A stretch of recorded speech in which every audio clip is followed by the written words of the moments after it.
wanted to do a quick video around this topic. First of all, let's look at the definition. To avoid confusion, we have to go back to the earliest and hence purest definition of AI from the time when it was first coined.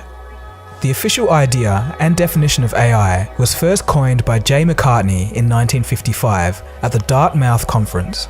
Of course, there was plenty of research work done on AI by others such as Alan Turing before this, but what they were working on was an undefined field before 1955. Okay, so here's what McCarthy proposed. Quote, "Every aspect of learning, or any other feature of intelligence, can in principle be so precisely described that a machine can be made to simulate it. An attempt will be made to find out how to make machines use language, form abstractions and concepts, solve kinds of problems now reserved for humans, and improve themselves." Translation. In essence, AI is a machine with the ability to solve problems that are usually done by us humans with our natural intelligence. A computer will demonstrate a form of intelligence when it learns how to improve itself at solving these problems. To elaborate further, the 1955 proposal defines 7 areas of AI. Today there's surely more, but here are the original 7. 1. Simulating higher functions of the human brain. 2. Programming a computer to use general language. 3. Arranging hypothetical neurons in a manner enabling them to form concepts. 4.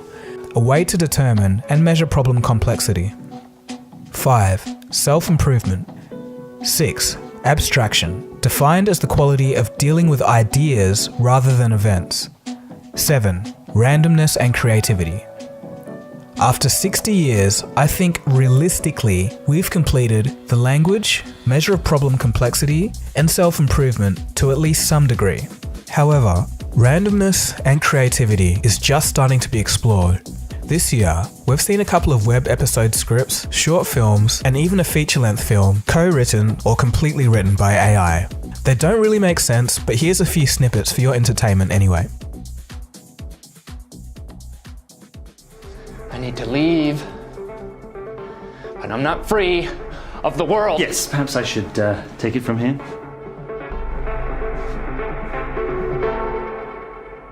I'm not going to do something. It's not a dream, but I've got a time to stay there. Well, I still think you could be back on the table. It's a damn thing scared to say. Nothing is going to be a thing. From not make is so longer of the face in the comprised. And a person is what the world on the country of have the construction of the mic could to person in front are, and how they deal to part of them. Okay, so in the definition, you heard the word intelligence. What is intelligence?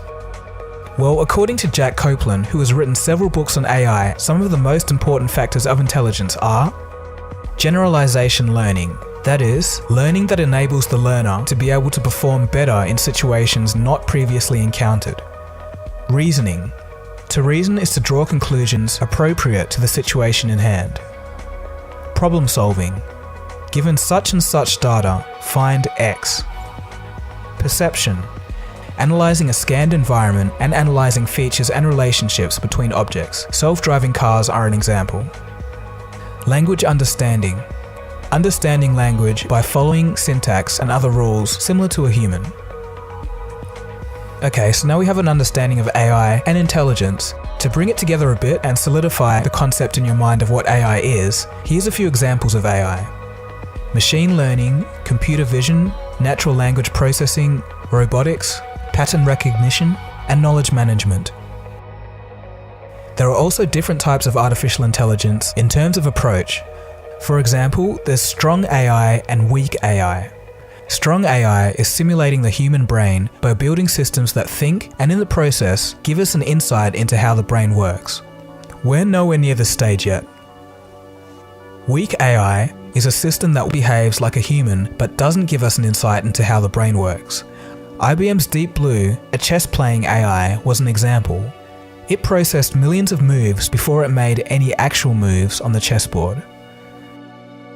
It doesn't stop there though. There's actually a new kind of middle ground between strong and weak AI. This is where a system is inspired by human reasoning but doesn't have to stick to it. IBM's Watson is an example. Like humans, it reads a lot of information, recognizes patterns, and builds up evidence to say, hey, I'm X% confident that this is the right solution to the question that you have asked me from the information that I've read. If you want to know more on IBM Watson, you can click on the annotation now or the link in the description below. Google's deep learning is similar, as it mimics the structure of the human brain by using neural networks, but doesn't follow its function exactly. The system uses nodes that act as artificial neurons connecting information. Going a little bit deeper, neural networks are actually a subset of machine learning. So what's machine learning then? Machine learning refers to algorithms that enable software to improve its performance over time as it obtains more data.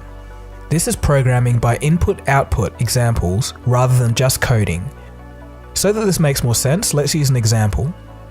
A programmer would have no idea how to program a computer to recognize a dog, but he can create a program with a form of intelligence that can learn to do so.